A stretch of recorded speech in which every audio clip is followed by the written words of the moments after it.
पिता और मूर्ख पुत्र।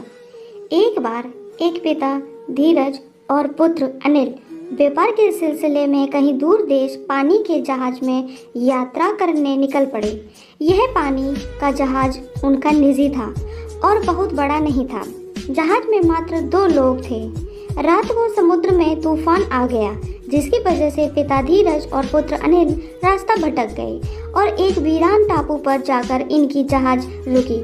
टापू के किनारे मौजूद नुकीले एवं बड़ी बड़ी चट्टानों से जहाज जाकर टकरा गई और क्षतिग्रस्त हो गई। धीरज और अनिल दोनों टापू में फंस गए। क्षतिग्रस्त नाव समुद्र के पानी के थपेड़ों से और ज़्यादा क्षतिग्रस्त हो गई और उसका जीर्णोद्धार करना असंभव हो गया। अब दोनों धीरज और अनिल को उस द्वीप से निकलने का कोई रास्ता नहीं सूझ रहा था।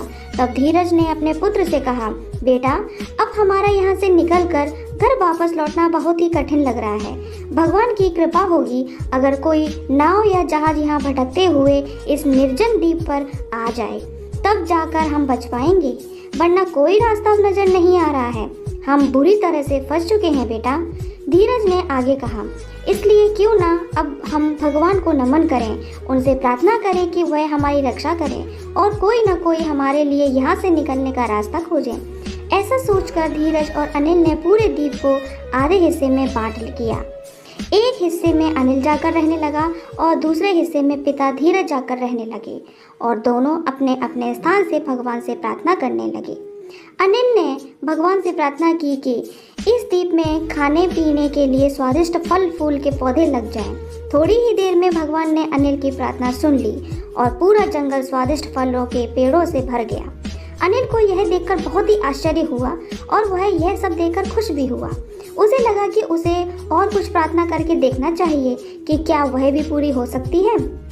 उसने भगवान से प्रार्थना की कि हे भगवान, एक सुंदर स्त्री यहाँ पर आ जाए जिससे मैं उसके साथ घर बसा सकूं और यहाँ आनंद पूर्वक रह सकूं।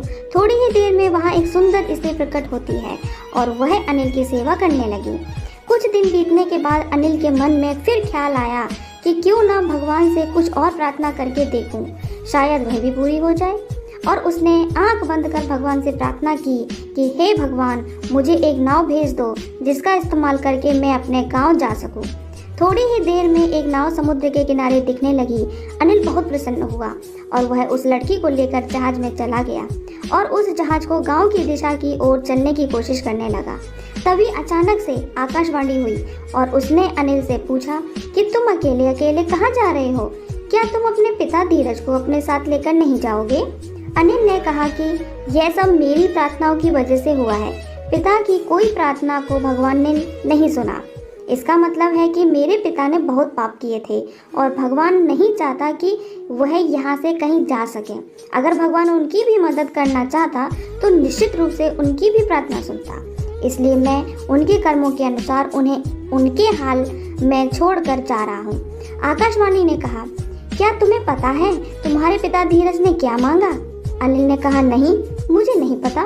तब आकाशवाणी ने अनिल से कहा कि तुम्हारे पिता धीरज ने प्रार्थना में सिर्फ इतना ही मांगा कि हे भगवान, मेरा पुत्र जो भी तुमसे मांगे उसे पूरा कर देना, उसे दुखी मत होने देना और अगर प्राण छोड़ने की बारी आए तो उससे पहले मेरे प्राण ले लेना। आकाशवाणी ने आगे कहा, तुम्हें पता है अनिल, तुम्हारे सभी प्रार्थना को सिर्फ इसलिए सुना गया था क्योंकि तुम्हारे पिता धीरज ने भगवान से यह प्रार्थना मांगी थी कि मेरा पुत्र जो भी मांगे उसे वह दे देना।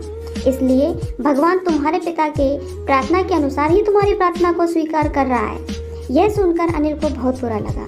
उसे बहुत दुख हुआ। अनिल दौड़ते दौड़ते अपने पिता के पास गया और उनके चरणों में गिरकर उनसे क्षमा याचना मांगने लगा और धीरज ने अपने बेटे को माफ कर दिया। अनिल अपने पिता और स्त्री के साथ अपने गांव को लौट आए और फिर से सुखपूर्वक अपना जीवन बिताने लगे। आपको यह कहानी कैसी लगी ज़रूर बताएं और इस कहानी को अपने दोस्तों के साथ शेयर ज़रूर करें।